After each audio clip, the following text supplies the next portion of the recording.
নমস্কার সবাইকে। আমরা ইঞ্জিনিয়ার্স ফোরাম ত্রিপুরার পক্ষ থেকে আজকে এখানে ডিজিপি অফিসের সামনে আমরা এখানে বিক্ষোভ প্রদর্শন করছি। আপনারা জানেন বিগত 29শে মে আদালত চত্বরে কর্তব্যরত অবস্থা আমাদের অপু পাল জনৈক ইঞ্জিনিয়ার, ওনাকে কতিপয় আইনজীবী শারীরিকভাবে নিগৃহীত করে 29 তারিখ। আমরা পরদিন দপ্তরের যিনি প্রধান আছেন ওনার কাছে আমরা দেখা করেছি যে যারা দোষী তাদের যাতে গ্রেপ্তার করা হয় বা এফআইআর করা হয় সেই ব্যাপারে আমরা মাননীয় এমডির সাথে আমরা দেখা করেছি। উনি কথা দিয়েছিলেন দ্রুততার সঙ্গে দেখবেন। সেই অনুযায়ী 31 তারিখ পশ্চিম থানা এফআইআর করা হয়েছে। আজকে 3 তারিখ এফআইআর করা সত্ত্বেও যারা প্রকৃত দোষী তাদেরকে গ্রেপ্তার করা হয় নাই। আমরা সোশ্যাল মিডিয়ার মাধ্যমে দেখতে পেয়েছি জনিত আইনজীবী যিনি বার কাউন্সিলের সভাপতি মৃণালকান্তি বিশ্বাস মহোদয়, ওনাকে আপনারা সবাই চিনেন, আমরা সোশ্যাল মিডিয়াতে দেখেছি।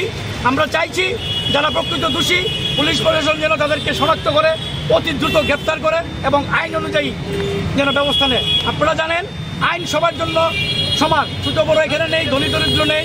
ভারতবর্ষের দুটা রাজ্যে এখনও বর্তমান এবং প্রাক্তন মুখ্যমন্ত্রীরা জেলে আছে। আমরা চাই আইনের পথে চলক, যারা প্রকৃত দোষী তাদেরকে যেন গ্রেপ্তার করে শাস্তি করা হয়, এটাই আমাদের আজকের দাবি। এবং আমরা সারা ত্রিপুরার সমস্ত ইঞ্জিনিয়ার ফোরামের পক্ষ থেকে এখানে মিলিত হয়েছি। শুধু আগরতলা যারা কর্মরত তারা আমরা বেছে নিয়েছি মধ্যাহ্নের যে টিভি নেওয়া 1টা থেকে 2টা, এই সময়টাকে আমরা বেছে নিয়েছি যাতে অফিসের কোনো কাজের ক্ষতি না হয়। আমরা এই দুর্যোগপূর্ণ প্রাকৃতিক ইয়েকে অপেক্ষা করো আমরা এখানে মিলিত হয়েছি। আমরা চাই এটার একটা সুষ্ঠু বিচার হোক। যদি তারপরও গ্রেপ্তার না হয় তাহলে আপনাদের কি পদক্ষেপ থাকবে? আপনারা দেখেন এখানে 150 থেকে 200 ইঞ্জিনিয়ার এই প্রাকৃতিক দুর্যোগকে উপেক্ষা করে কিন্তু হয়েছে।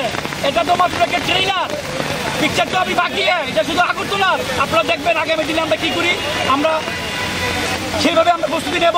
আমরা এই বার্তাটা আপনাদের মাধ্যমে দিতে চাই যে পুলিশ প্রশাসন আছে, দেখি ওনারা কী করে আজকে পরবর্তী সময়ে আমরা সেভাবে সঠিক পদক্ষেপ নেব এবং আপনাদেরকে আমরা সময় মতো জানিয়ে দেবো।